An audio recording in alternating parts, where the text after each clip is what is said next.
que vamos a empezar ¿Puedes desde continuar, cero. Rab? Ok, comenzamos desde cero.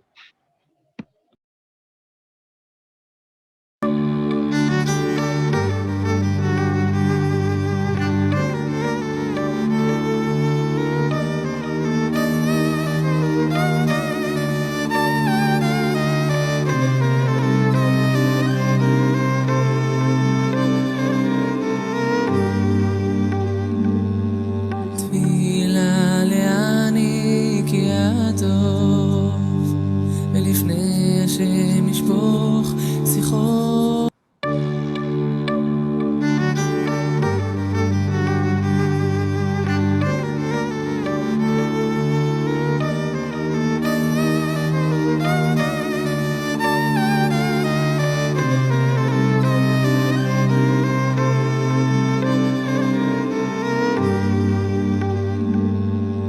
תפילה לעני כי הטוב ולפני השם ישפוך שיחות תפילה לעני כי הטוב ולפני השם ישפוך שיחות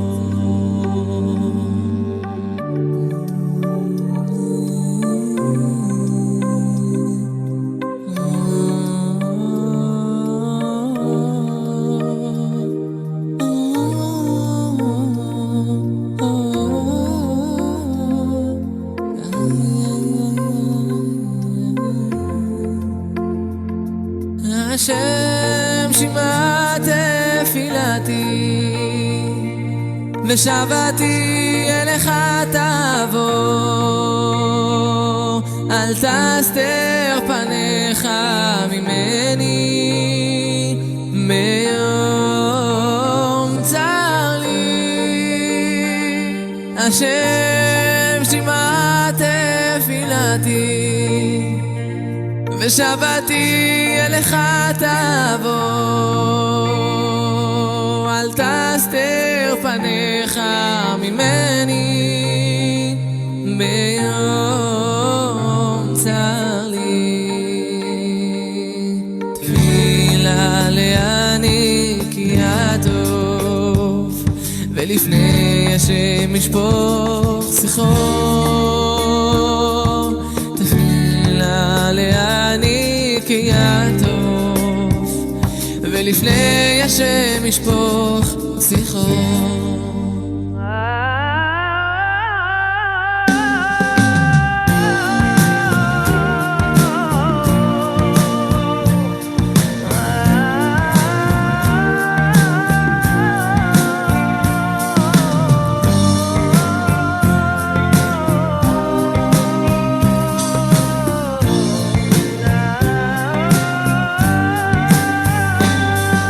השם שמע תפילתי ושבתי אליך תבוא אל תסתר פניך ממני ביום צר לי השם שמע תפילתי ושבתי אליך תבוא אל תסתר פניך ממני מיום צר לי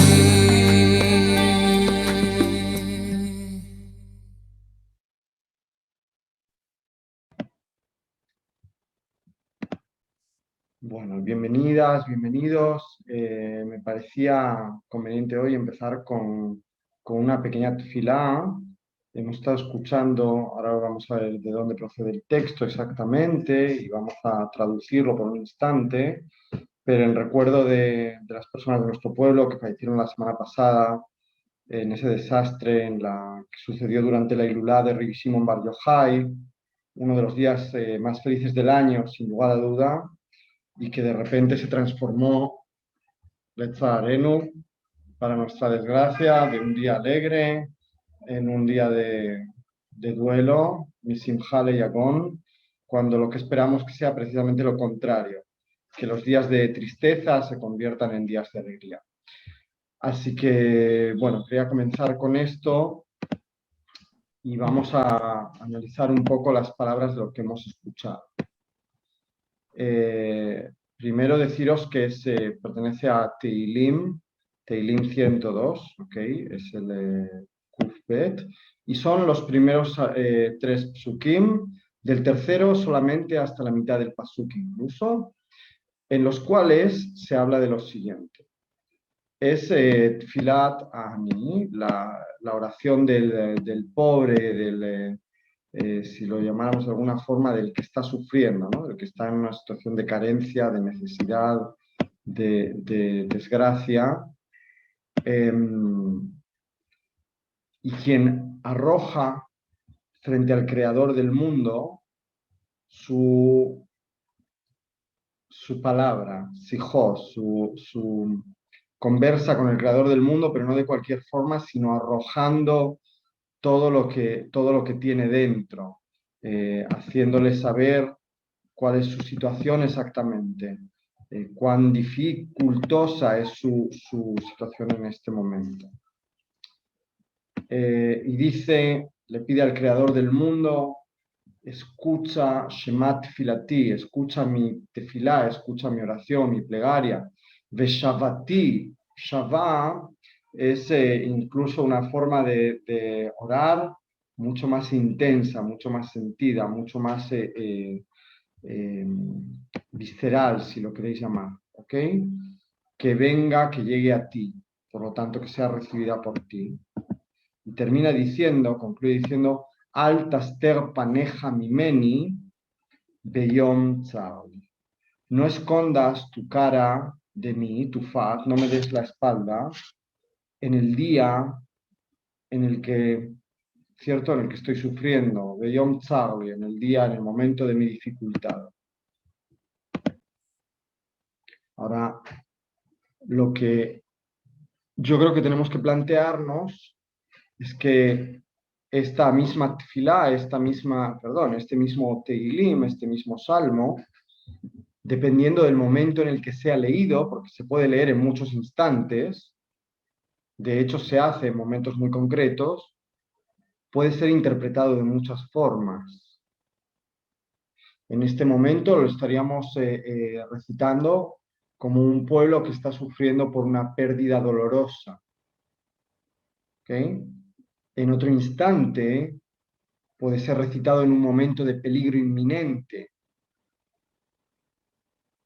En otro momento puede ser recitado ante un recuerdo, etcétera, etcétera. La cuestión, por lo tanto, es el contexto en el que interpretamos el texto. Y de esto, como venimos diciendo en estas semanas, de esto va el Midrash. Y justo comenzamos hoy en el día en el que vamos a hablar sobre la tefilá, sobre el texto del Bet Knesset, ¿okay? Que el otro día ya algo tocamos cuando hablamos sobre la Avinu Malkenu, ¿okay? En el encuentro que tuvimos después de la clase. Pero hoy vamos a profundizar un poco más en esos textos que nuestros sabios nos legaron y que quedaron plasmados en el Sidur.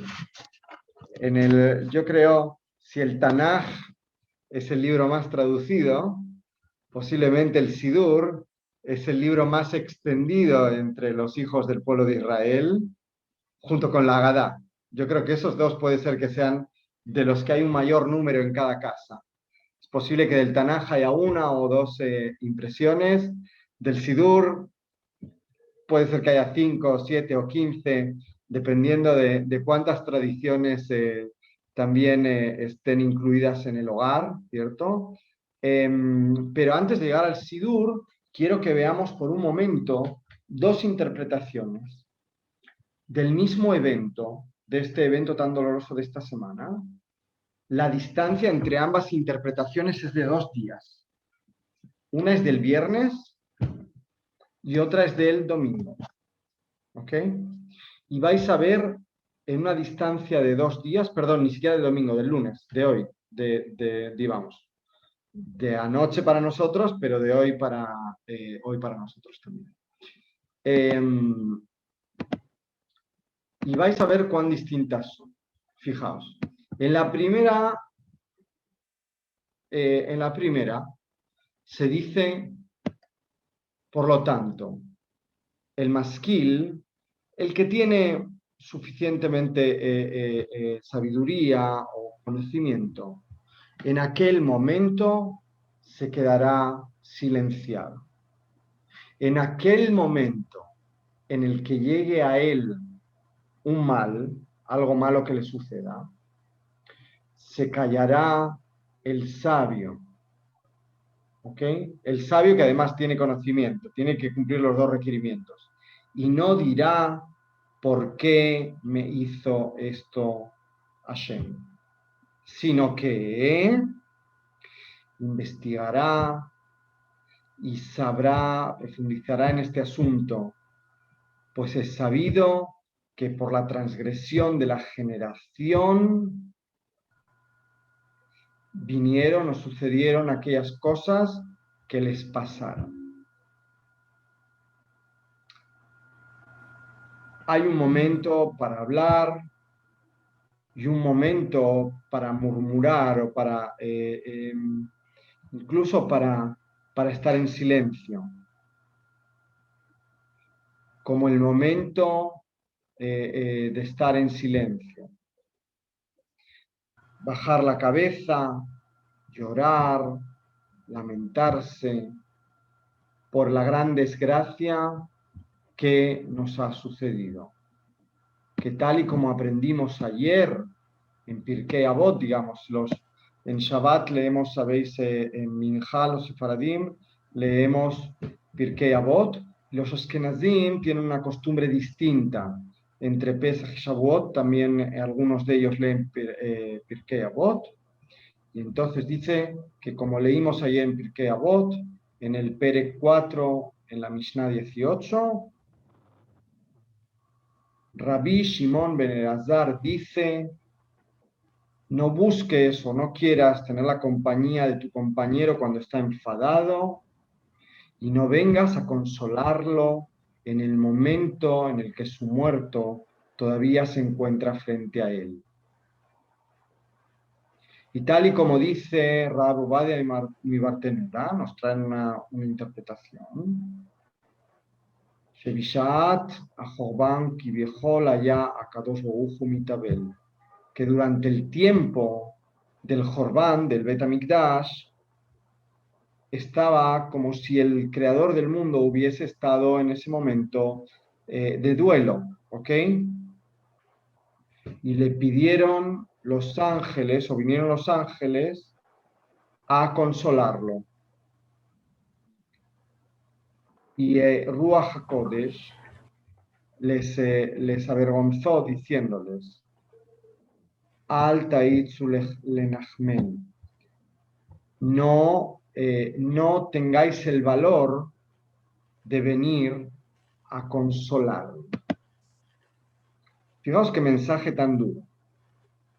Acaba de suceder algo muy grave, muy terrible para muchas familias. Y lo que se dice es, en este momento, ¿de qué nos estamos haciendo cargo? Del enterramiento todavía. Gracias, Rita.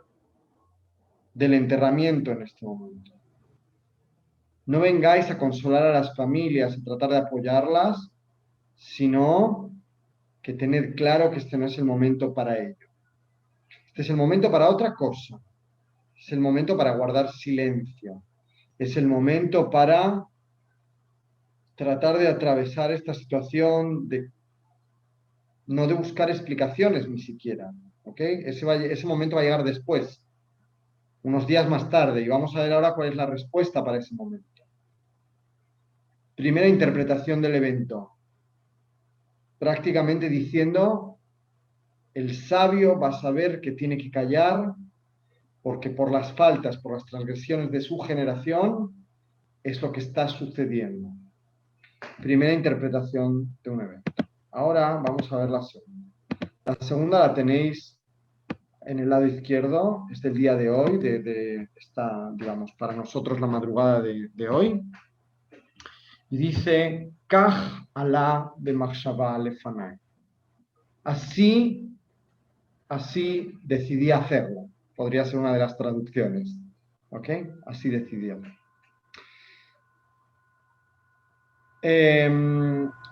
Uno de los piutim que se dicen cuando recordamos a Seret Arugei Asara, Arugei Malhut, a los 10 del martirologio, ¿okay? En Yom Kippur, os recuerdo que hay un momento que recordamos a aquellos sabios que fueron asesinados en la época de los romanos de una forma muy cruel, ¿cierto? Bueno, fijaos lo que dice.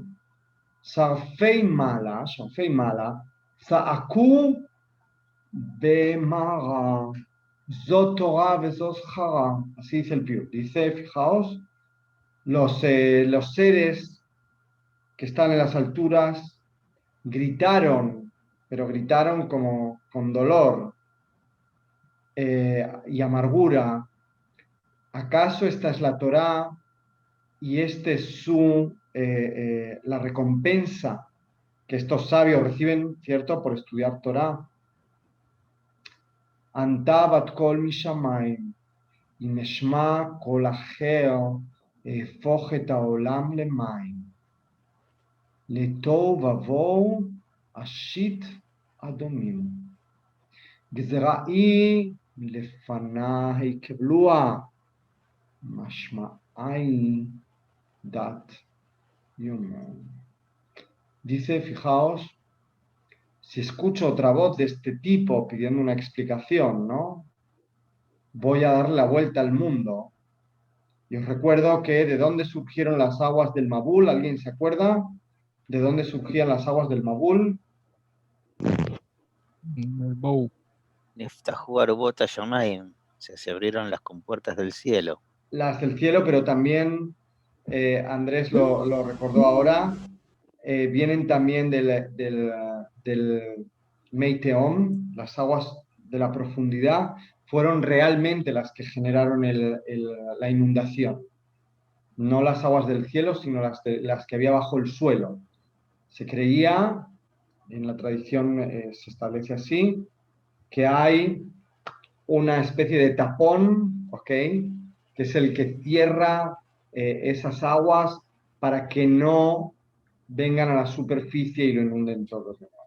Es donde se encarga, es donde se encarga en la mitología, ¿cómo se llama este monstruo que no me acuerdo el nombre en este momento, que se encarga de Leviatán. proteger ese portal, el Leviatán?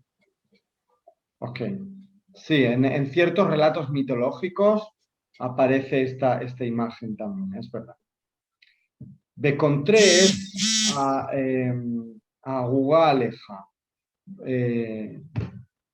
של מרון האדמו"ר נתיבות שלום, ¿ok? מבאר, ok. Dicen que hay un contrés, un texto de un sabio que dice כי אין קיום לבריאה כאשר מההרים ושואלים על הנהגת הבורא. זאת אומרת, cuando no puede existir la creación del mundo, si alguien, o la creación, perdón, no puede continuar, si alguien viene y cuestiona lo que ha hecho el creador del mundo. Ahora, no vamos a leer esto hasta el final, pero lo que está claro es que después en Menujot, ¿okay?, en la Gemara, y recordaréis que hablamos, sí, en el Talmud, hablamos de las Masectot Ketanot, hablamos de Masechet Menujot, ¿ok?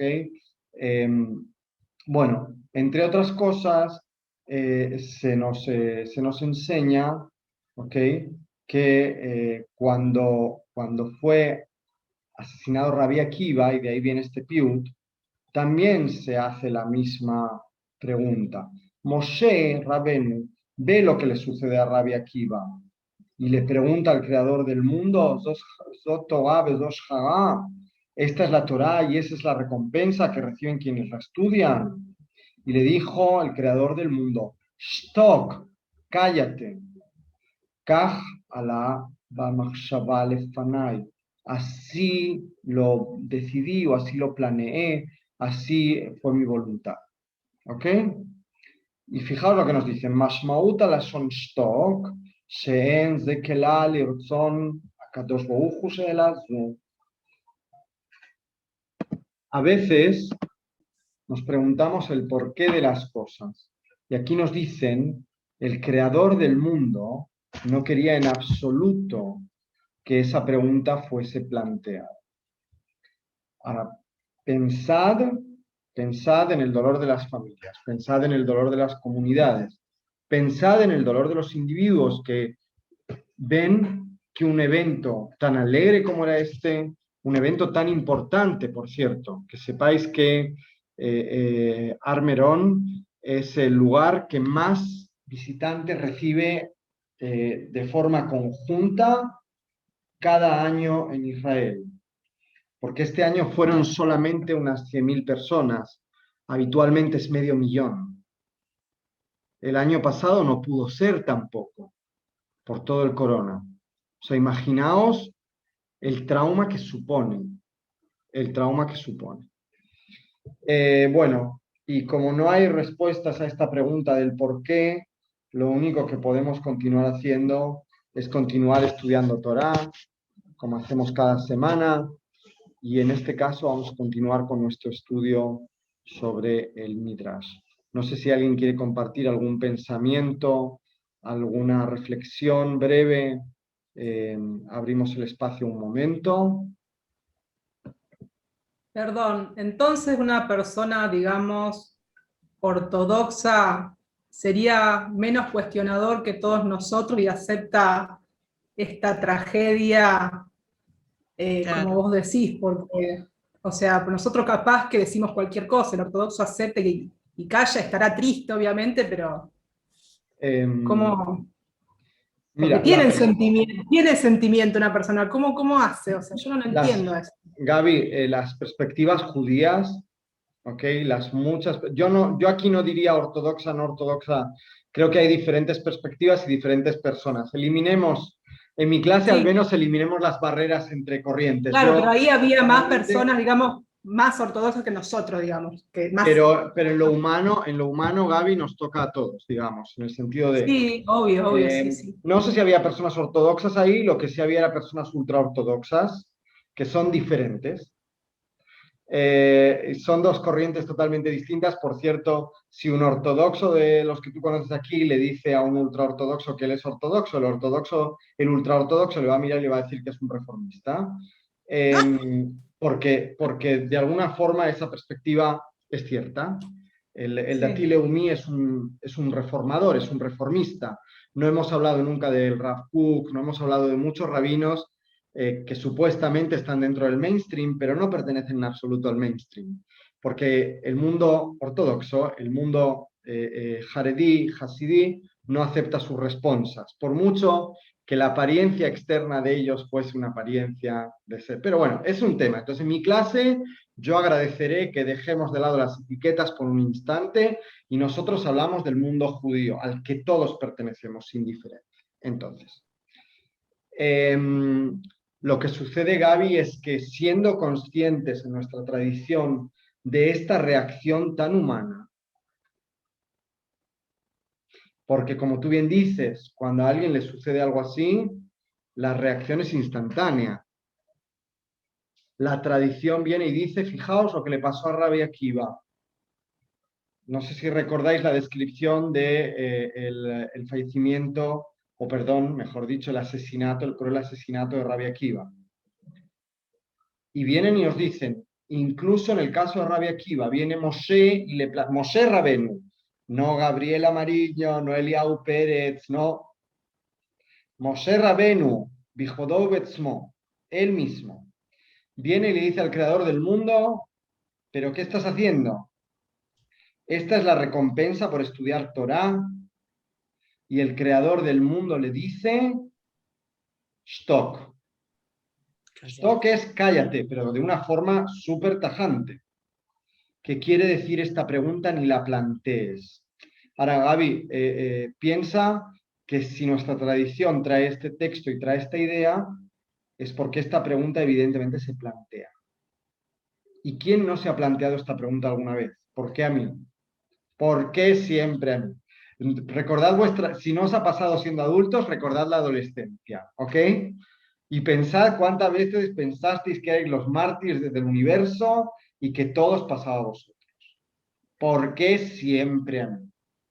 Bueno, lo que nos invita a la tradición es a cambiar esta pregunta. Y vimos, hay una parte de la tradición o hay una perspectiva que dice, ahora vamos a observar qué es lo que está sucediendo alrededor. O tratemos de eliminar esta idea, porque ese tipo de ideas de verdad te pueden generar, llegar a un mal lugar. A un mal lugar. No sé si Rita quería decir algo, porque vi que abrió el micrófono también. No, yo te quería preguntar cuando dijiste que esta es la Mishnah 18, ¿de qué Masejet? No, Menujot, Masejet Menujot. Ah. Masejet Menujot. Te lo busco Gracias. exactamente, Rita, te lo busco en estos días exactamente y te lo envío si quieres, ¿vale? Está bien, gracias. Es más, tal vez Sí, Carlos. Sí, yo quería, esto me hizo recordar, cuando yo estaba en sexto grado, y no me acuerdo en qué contexto, ahí en la primaria, una mora nos dijo, y me quedó muy grabado, Dios escribe derecho con renglones torcidos.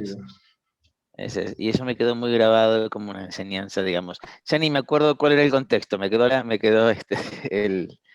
enseñanza abstracta, digamos. Como que no hay cosas que no se pueden cuestionarle así, cuestionar de Dios. Que no tiene sentido porque la lógica no la vamos a encontrar nunca, no vamos a encontrar una explicación. Y fijaos, si recordáis, hace unas semanas hablamos sobre el Kol de Abid Rahamna Letav Ab, en uno de los encuentros de los jueves. Hablamos sobre Rabbi Akiva, que va por el camino y va siempre diciendo que todo lo que hace el creador del mundo es para bien. Y después encontramos también una cierta postura en contra en otro texto, ¿ok? Que se plantea esta idea de espera, no es el creador del mundo, el destino no está escrito de antemano. O sea, en el judaísmo coexisten todas estas posturas. Gaby, no sé si esto contesta un poco más tu pregunta. Coexisten estas dos preguntas, fíjate, o estas dos respuestas. Una, el creador del mundo lo decidió así. Caja alta amachshava lefanai. Así fue mi pensamiento, así decidí. Y por otro lado, no todo está escrito, también depende de nosotros. Entonces nos dicen, si el sabio que tiene conocimiento se callará, guardará silencio, reflexionará y se dará cuenta que por las transgresiones de la generación sucedió lo que sucedió. Fijaos qué cosa tan fuerte, ¿ok? Ambas posiciones son muy fuertes, Gaby. Y entre ambas posiciones hay un montón de posiciones intermedias. Legítimas. Bueno, yo como no soy ninguna sabia, mi primera reacción puede llegar a ser terrible, pero yo he perdido un hijo también, y con el paso de los años me he dado cuenta que si bien no fue, digamos, para bien, por algo fue. Y no lo tomo como algo absolutamente negativo. Pero bueno, de entrada es muy duro. Es muy, no, sin duda, Gaby, sin duda. Y por eso yo quería también abrir con esto hoy, porque me parecía que también el desanudarlo un poco, porque yo creo que todos lo tenemos en la boca del estómago estos días. O sea, en mi cabeza no cabe, digamos. Yo estaba llegando a casa, iba a encender porque estaba haciendo la Ilulá en Merón, encendí la computadora para ver en directo parte de la Ilulá, porque dura hasta muy tarde y este año la estaban retransmitiendo en directo también por todas las limitaciones que había para que hubiera más gente que pudiera participar, y de repente me encuentro con que en el teléfono tengo un aviso de que hay un montón de heridos y algunas personas fallecidas en la Ilulá. Es muy intenso, ¿entiendes? Es muy fuerte eso. Bueno, Y esto nos lleva a la cuestión que nos reúne hoy, que es Sifrut Beta Knesset. Los textos que nuestros sabios nos legaron y que tenemos en el Beta Knesset en el día de hoy y que los Me utilizamos. parece que Andrés quería decir algo. Uy, perdón, Andrés, discúlpame. Perdón, Laura tiene levantada la mano también hace un rato. También. Ah, Laura y Laura Andrés, también. disculpadme, perdón, no me fijé, disculpadme. Bueno, Andrés o Laura, uno de los dos podéis comenzar. Pero tenéis Laura. que abrir. Bueno, muy amable. En verdad esto no tiene mucho que ver con judaísmo, pero lo que estábamos conversando me recuerda a una experiencia. Hace unos meses yo perdí una amiga mía muy querida que falleció de un cáncer de mamas. Cuando yo la conocí hace 5 años ya estaba batallando contra el cáncer y solía decirme que cuando se enteró lo primero que pensaba era ¿por qué? ¿Por qué a mí? ¿Por qué a mí? Y me decía que bueno, que al final esa pregunta no la llevaba a ningún lado y comenzó a preguntarse ¿para qué? Okay. Porque necesariamente el para qué la obligaba a pensar hacia el futuro. Así que bueno, me hizo recordar eso, era lo que quería compartir. Ya fe, Meot, la verdad que Laura, dices no tiene que ver con el judaísmo, tiene mucho que ver con el judaísmo. Lo importante no es qué hago, sino para qué lo hago, o sea, lo que ha sucedido, sino qué hago con lo que ha sucedido. Y el judaísmo es práctica, no es solamente lectura. Así que, por acabo, gracias por compartirnos, ¿no? Y Andrés quería decir algo también, y después ya avanzamos. No, avance más rápido. No hay No, problema. no hay ningún problema, Andrés. No, avance. Estamos bien de tiempo, está bien. En esta clase no hay prisa, puedes compartirlo, no hay problema. Bueno, con su permiso, yo quería consultarle si lo que enseña la tradición en este caso, bueno, me hace acuerdo un texto, no recuerdo en Devarim, cuando Moshe le dice al Creador que muéstrame tus caminos. Entonces, no sé si hay una relación con eso en el que hay que aceptar las cosas que a veces no entendemos. Entonces, en base a eso, lo que estamos leyendo era mi pregunta. Sería un lindo midrash y puede ser una forma de interpretarlo. Puede ser una forma de interpretarlo. También muéstrame tus caminos, muéstrame las diferentes interpretaciones, ¿cierto? Muéstrame las diferentes visiones, las diferentes formas de hacerlo. Creo que podríamos tomarlo hacia muchos lugares y es lo que hace un Hazal todo el tiempo, interpretar, reinterpretar, buscar un nuevo significado que le dé sentido al texto, a la palabra, al pasuk, a la experiencia, porque eso es lo más importante, Andrés. En el judaísmo, la experiencia está en el centro, en mi opinión, ¿ok? Hay otras opiniones con respecto a esto, pero os puedo decir que en el mundo sefaradí, generalmente, la experiencia y la persona están en el centro, no solamente el estudio teórico. Yafá Torah im derech eretz, Yafé Talmud Torah im derech eretz. Es importante estudiar, pero también es importante aplicar. Y si no aplicamos, es como si no hubiéramos estudiado. La experiencia está en un lugar central. Entonces, muéstrame los caminos, puede ser todas estas cosas, incluso más. Seguro que hay 1.000.000 de interpretaciones que podrían llevarnos a cosas muy interesantes. Y también un poco una tefilá de Moshe, ¿cierto? Como pidiendo, suplicando, por favor, enséñame la fórmula, el camino, que yo creo que también todos nos hemos visto en ese lugar, de decir, bueno, aclárame un poco, ¿no? Mándame una señal, vale, yo entiendo, como dicen los Hasidim, ok, estás jugando conmigo, pero mándame una señal. Y ellos salen, lo voy a hacer en un yiddish, Rita, vas a estar muy orgulloso de ti. Salen al campo en mitad de ninguna parte y empiezan a gritar tate, tate, tatele, ¿cierto? Papá, papá, papaíto. Y gritan pidiendo una respuesta a los sucesos cotidianos. A los sucesos cotidianos. Bueno, ojalá que no tengamos que pedir muchas de esas respuestas y que cuando las tengamos que pedir, que sean, que las encontremos de alguna forma. Y ahora sí que nos vamos al Sifrut Beta Knesset, los textos que nos legaron nuestros sabios y que nos acompañan en Beta Knesset. La primera pregunta es cuáles son las funciones del Beta Knesset, ¿cierto? Entonces, por una parte, el Beta Knesset tenemos que saber que no aparece en ningún momento en la Mikra, ¿ok? Es un Mossad, es una institución nueva, novedosa. Además, que se desarrolla, comienza a desarrollarse durante el tiempo del Segundo Templo, por lo visto. ¿Ok?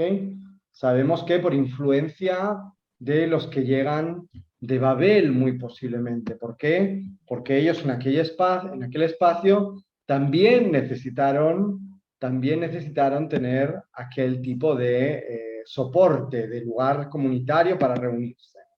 Ahora, por una parte esto. Por otra parte, el Beta Knesset es un lugar de kinus. Kinus es reunión, ¿ok? Y entonces, allí es donde se establecían quién tiene las diferentes funciones dentro de la comunidad. Es donde se pagan los impuestos, los deberes hacia la comunidad. Es también el lugar donde está la escuela. Es el lugar donde está el Beit Din, el juzgado, donde está también la casa de estudio, donde se hacen también las comidas colectivas festivas, de un Brit Milá, de un chico que llega a un Bar Mitzvah, donde también descansan los invitados. Cuando llegaba una persona a la ciudad, también se quedaba en el Beta Knesset. También es el espacio para los pobres, para las personas con menos recursos. Era el lugar donde se sentaba el Sofer Stam a trabajar, a escribir. ¿Ok?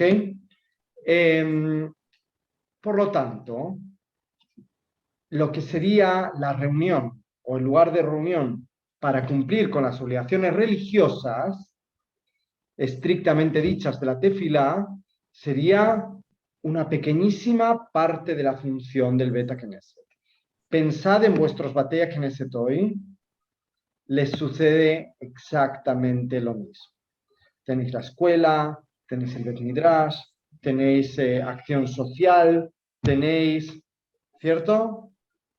Y una pequeña parte es también algo tan importante y tan central como es la tefilá. Ahora, dentro de las funciones religiosas tenemos 4 principales, al menos en la época clásica. Tenemos la lectura de la Torá. Tenemos el estudio de la Torá cuando hablamos de la traducción, etcétera, etcétera.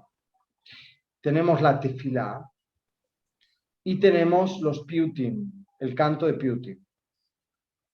Estas 4 se traducen de la siguiente forma. Shiurei Torá. Falta una. No, Shiurei Torá, el estudio de la Torá, Rita.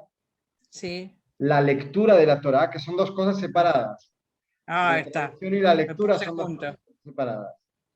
Tenemos la tefilá en sí misma. Y por último dije los piutim. ¿Y por qué lo dije? El año pasado yo creo que os conté de la costumbre que todavía se mantiene en muchas comunidades de cantar bakashot, como peticiones, que son, os enseñé el libro de piutim, un libro así de grueso. Yo tengo la versión de las comunidades de Marruecos, pero hay otras versiones. Te levantas a las 3 de la mañana para ir al Beta Knesset durante el invierno, para leer piutim durante 3-4 horas, hasta que llega Shaharit, y entonces se hace Shaharit, y solamente después de Shaharit y Musaf, desayunas. Esa es la costumbre, es una linda costumbre para pasar las largas noches del invierno. Las Slichot son otra cosa, cierto, las Slichot en el mes de Elul también, cierto, es parecido, pero Filip, que sepas, las Slichot no son en Shabbat y las Bakashot son solamente en Shabbat, ¿ok? Y las... Rab, sí. Disculpe, ¿tiene algo que ver esto como antecedente histórico, como habías preguntado antes, las mamadot que había en la época del Segundo Templo en las diferentes regiones de Eretz Israel en ese momento, en la época del segundo Bet HaMikdash, que eran como franquicias o mini oficinas, por así decirlo, del Bet HaMikdash? ¿Tiene algo Sí. que ver esto como el producto final? No creo que tanto, pero sí puede ser que en parte. O sea, puede ser que hayan estado relacionadas. Puede ser que hayan estado relacionadas. La idea es llevar a una población cada vez más difusa el texto, porque el servicio en el templo va a terminar perdiendo su centralidad. Entonces, la forma uno de mantener la centralidad es intentar atraer a todos hacia allá, pero ¿cómo lo pueden hacer? También escuchando el propio texto. Por eso decía yo antes que una de las funciones que reunía en aquella época el Beta Knesset era precisamente todo lo que es recopilación del misui, de los impuestos, de las aportaciones a lo público. ¿Ok? Bueno. Por otro lado, en la época del Tanaj, y esto ya lo hemos hablado alguna vez, pero lo vamos a recordar. En la época del Tanaj tenemos diferentes fórmulas para comunicarse el pueblo de Israel con el creador del mundo.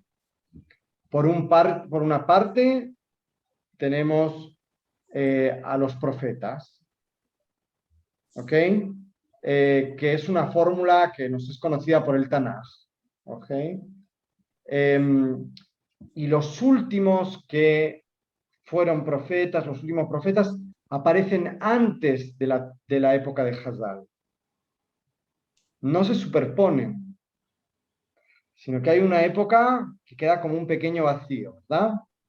En segundo lugar, el sueño en la época de Hazal también tiene muchísimo peso, ¿no? En la época del Tanaj, ¿ok? Tenemos, por ejemplo, los sueños de Yosef, recordad a Jacob, y los sueños de Jacob también son importantes, ¿ok? Y cómo quien resuelve los sueños de alguna forma informa sobre qué es lo que quiere el creador del mundo. Y fijaos,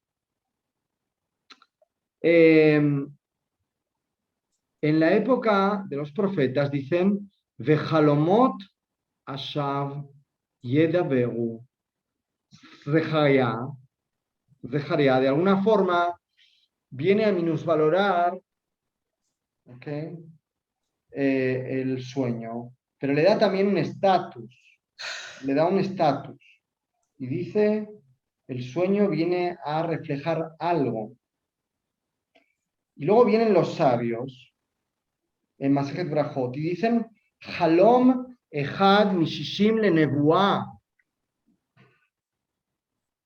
O sea, el Halom, el sueño, es como si fuera una 60ª parte de la profecía. Pensad en el déjà vu, ¿cierto? Ahora, no quiero entrar en polémicas si el déjà vu es algo, o sea, es algo que la persona, el cerebro de la persona le hace una trampa para creer que ha pasado lo que soñó, o si es al contrario, soñó lo que está sucediendo. No quiero que lo analicemos de esa perspectiva. Pero pensad en Hazal, que vienen y dicen, el sueño es una 60ª parte de la profecía. También teníamos en el Tanaj otro elemento más, que es la ropa del Kohen Agadol. El Kohen Agadol viene y hay una comunicación que tiene un solo sentido, que es del creador del mundo hacia el pueblo de Israel. No hay una petición, no hay una tefilá, no hay... Entonces, por ejemplo, la elección de David como rey, ¿cómo acontece? O la ropa del Kohen Agadol utilizada, Urim o Betumim, como fueron utilizados en diversas ocasiones. Además, fijaos, sabemos que este medio de comunicación, como la profecía, desaparece con el primer templo. Porque después del primer templo, las ropas del Kohen Agadol Nignezu fueron llevadas a una genizá, fueron enterradas, fueron ocultas. ¿Okay? Hoy me preguntaba alguien qué hay que hacer con un talit.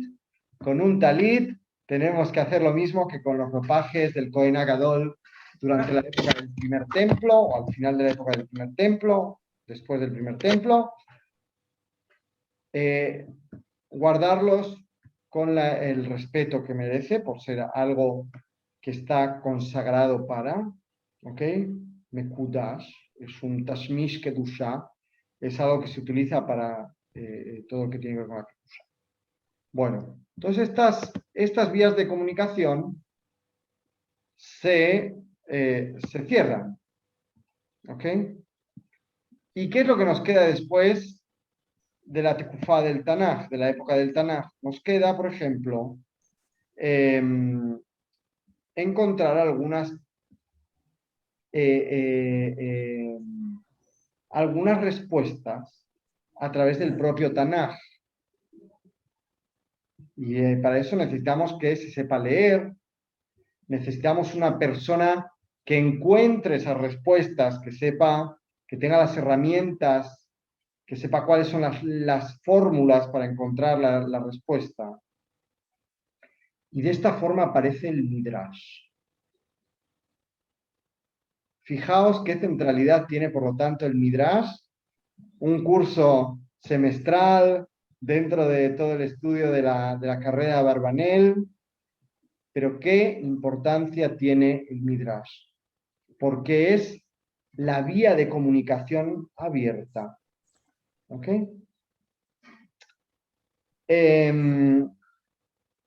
De aquí podemos ir también por qué somos llamados el pueblo del libro. Y somos llamados el pueblo del libro, entre otras cosas, porque la revelación, entre comillas, ojo, que nadie piense que hay aquí profecía o que voy, abro un libro y pongo un dedo y me van a dar la respuesta. Eso es magia, eso es otra cosa. Pero la revelación del creador del mundo se realiza a través del texto. Y el libro y el texto en sí, no tanto el libro como objeto, sino el texto que contiene el libro, se encuentra en el centro de la experiencia del pueblo judío. El contenido del libro de la Torá queda en un lugar central para nosotros. Ahora, si el libro está en un lugar central, la interpretación del libro, evidentemente, va a tener también una centralidad y una relevancia muy grande. ¿Para qué? Para que podamos enfrentarnos a las nuevas situaciones. Tratamos de buscar en lo que ya pasó respuestas para lo que va a suceder. Por eso os traje también este ejemplo de lo que ha sucedido esta semana, para que veáis cómo las cosas se reinterpretan y se interpretan en cada contexto, utilizando fuentes del pasado. Ahora, por lo tanto, cuando esto sucede, el Sefer Torah se convierte en lo que llaman los latinos, o en lengua latina, access mundi, como ese medio de comunicación existente entre el creador del mundo y el pueblo de Israel. Y si queremos poder escuchar esa voz, no nos queda otra más que ir a escuchar en el Beta Knesset el texto y la interpretación del texto. Porque recordad que en esa época ya no estamos hablando hebreo, estamos hablando arameo, comenzamos a hablar otras lenguas. Por lo tanto, necesitamos una mediación. Ahora, hay también un cambio de paradigma en el pueblo de Israel en este momento. Del paradigma con respecto al liderazgo. ¿Alguien se acuerda de cuál era el cambio de paradigma entre los shofetim, entre los jueces y los reyes? ¿Alguien se acuerda más o menos cuál podría haber sido el cambio de paradigma? ¿Alguien puede decir o se le ocurre cuál sería el cambio de paradigma en ese caso? A ver, a los Shoftim de alguna forma los elegía el pueblo, los establecía, los seguían como líderes naturales. A los reyes son ungidos, son Son designados elegidos. por el profeta, por Dios. Ok, Sandra. Yo tengo, o sea, lo que sé de los shoftim es que los shoftim surgían en un momento de aprietos, de necesidad, y después, o sea, no eran, lideraban algo en un momento determinado, no eran como, no eran gobernantes. En cambio, el rey era, como decía Carlos bien, que era ungido, pero era un elegido por Dios. Claro, tenían como una autoridad más bien militar, me atrevo a decir. Ok, Laura, genial. Fijaos, vemos una evolución en los Sofetim también, ¿ok? Os recuerdo, no Softim, Softim es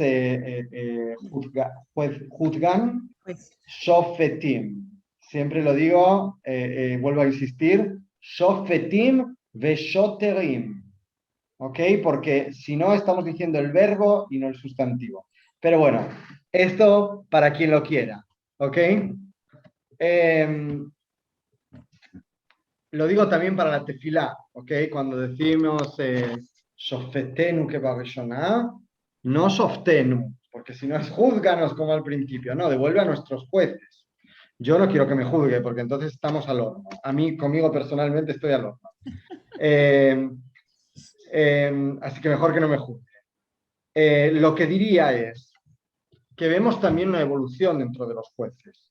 Porque en los jueces vemos también que se comienza a dar una división de tareas entre el juez que tiene una tarea concreta, y lo vemos muy claro en la Shofetet,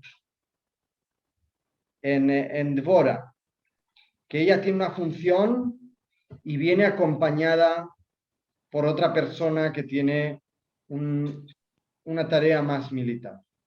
Con los reyes sucede algo parecido, sucede algo similar, que tenemos al rey por un lado, que es como una función más civil, pero tenemos a la Keuná.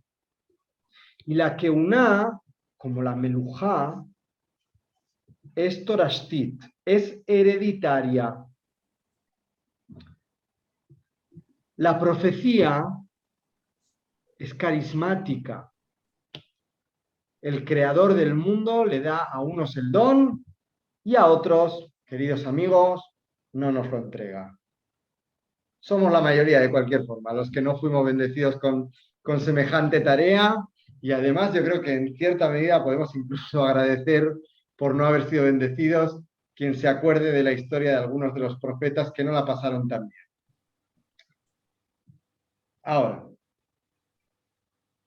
quien tiene la posibilidad de interpretar los sueños, de leer los sueños, son también unos pocos. Y parece ser que también sean una especie de elegidos. Sin embargo, el estudio de la Torá y llegar a ser Rab es para cualquier persona. Y por lo tanto, podríamos hablar de un proceso de democratización del conocimiento. Ahora, perdonadme por utilizar esta palabra que tan poco tiene que ver con aquella época, ¿ok? Especialmente cuando pensamos en la democracia tal y como la vemos desde la perspectiva actual, ¿ok? Sé que es un anacronismo hablar de democratización del conocimiento, pero de alguna forma se abren las puertas. Sigue siendo para una cierta élite, sigue siendo para un conjunto, sigue habiendo un cierto grupo que controla el conocimiento, pero se abre. Y por lo tanto el cambio de paradigma es de lo hereditario, del ser el elegido, a poder tener la posibilidad de llegar a ser un Talmid Jajam. Aquí es donde entra la lectura de la Torá y el Midrash Haggadah. Y aquí es donde me voy a detener hoy.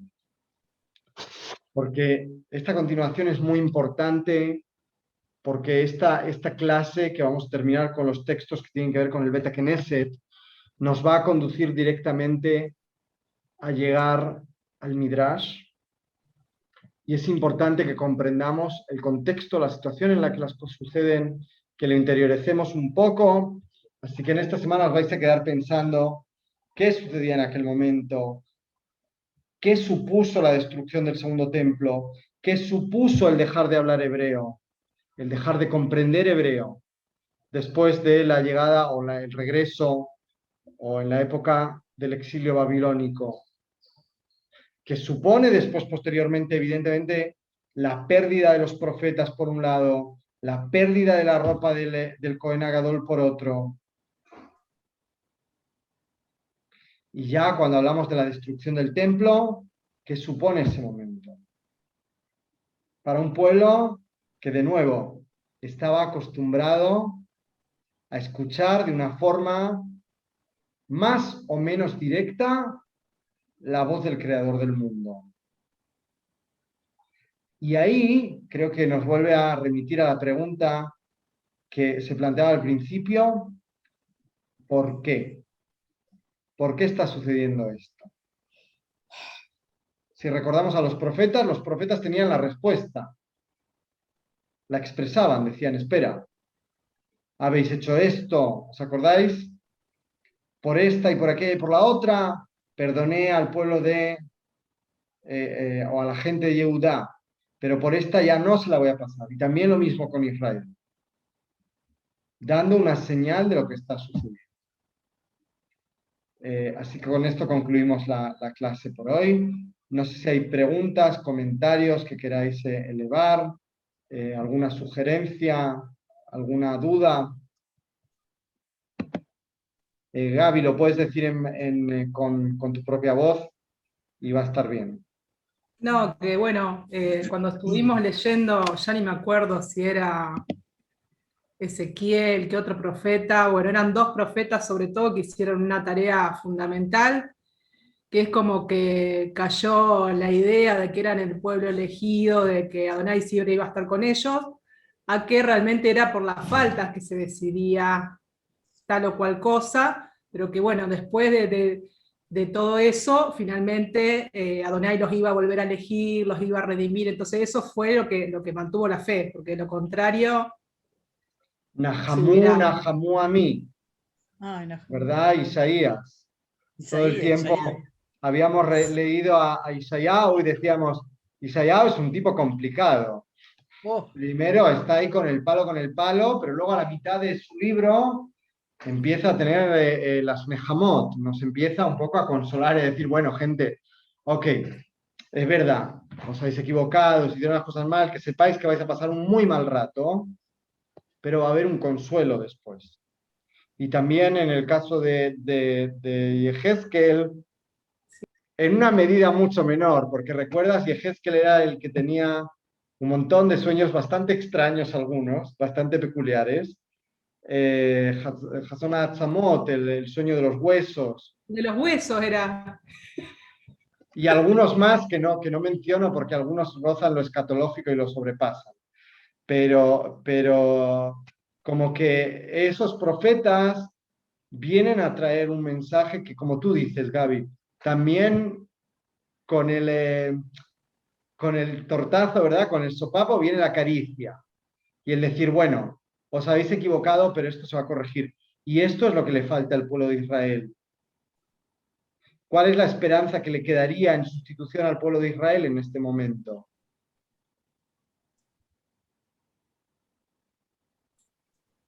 Y rever las conductas que hay actualmente. ¿Qué otra cosa? Pero simbólicamente, ¿qué es lo que estamos esperando? La llegada del Mashiach. La llegada del Mesías. Y tenemos el potencial, ¿cierto, Andy? En cada generación hay un número de justos que potencialmente son el Mashiach y está en nuestras manos traerlo. Esa es una creencia, es un pensamiento. Y siempre lo estamos esperando. Es uno de los principios de fe. Ani ma'amin be'emunah shlema bebiat HaMashiach.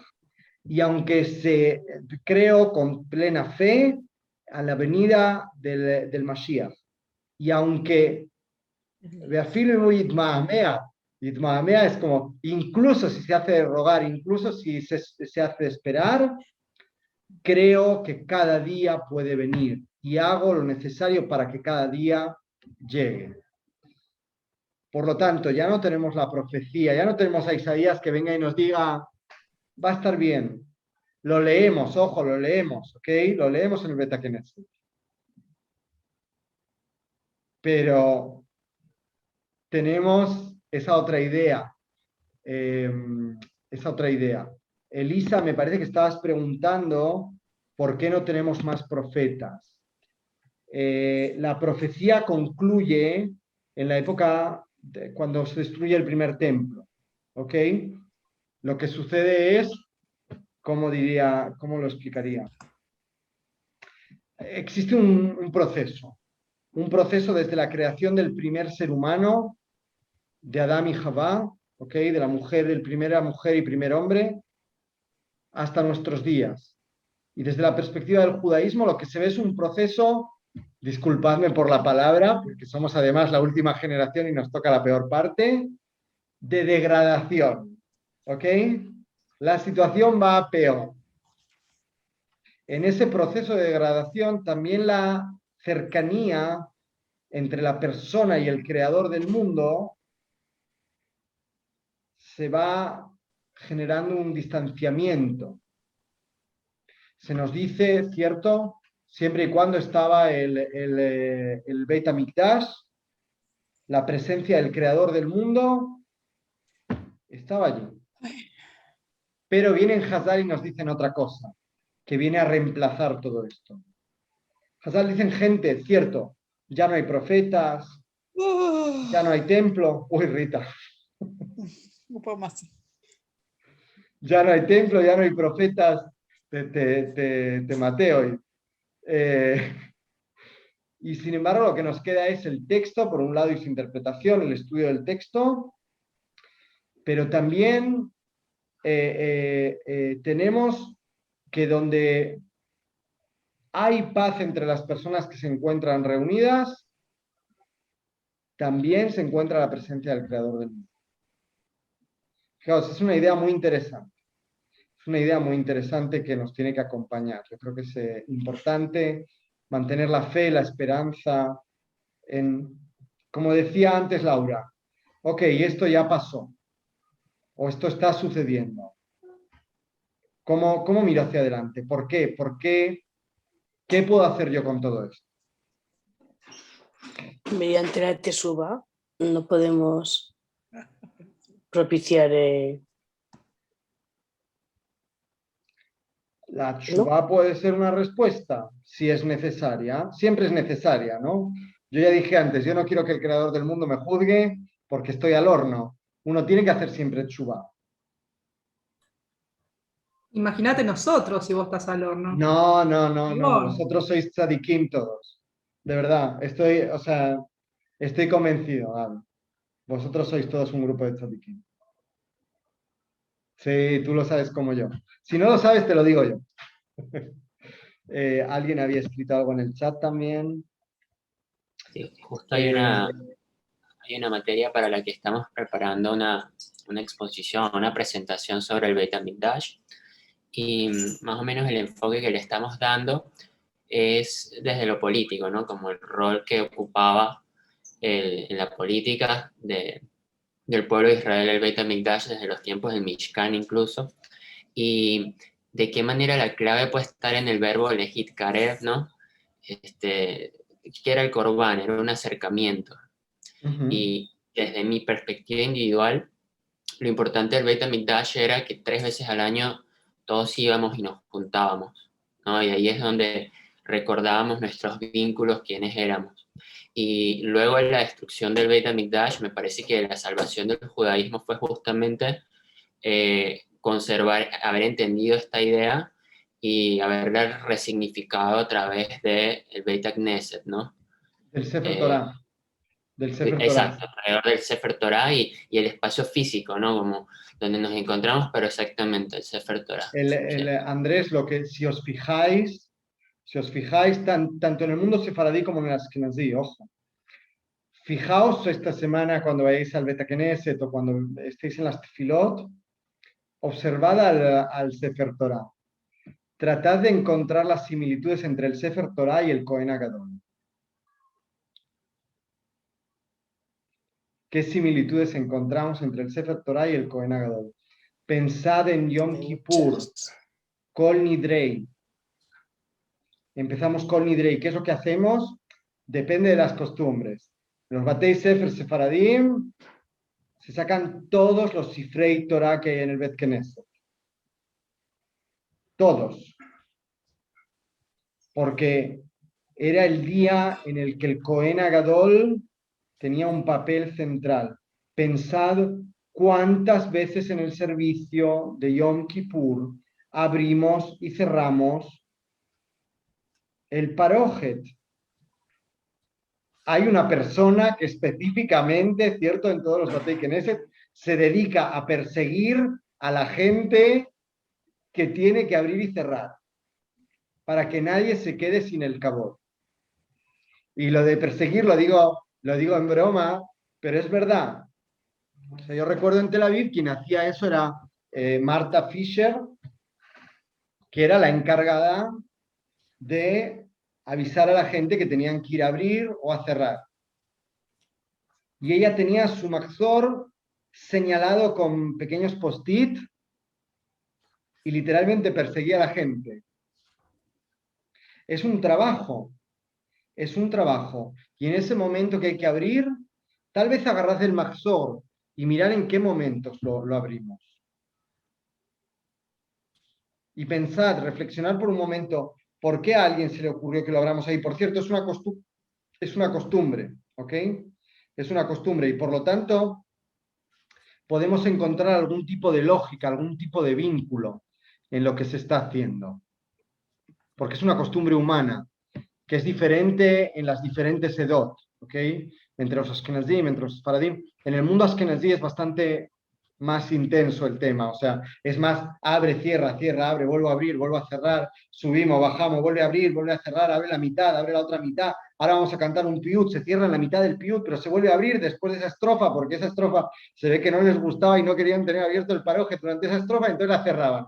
O sea, de verdad que yo creo que es muy interesante analizar esto. Es muy interesante. Tiene vestimenta y tiene campanita.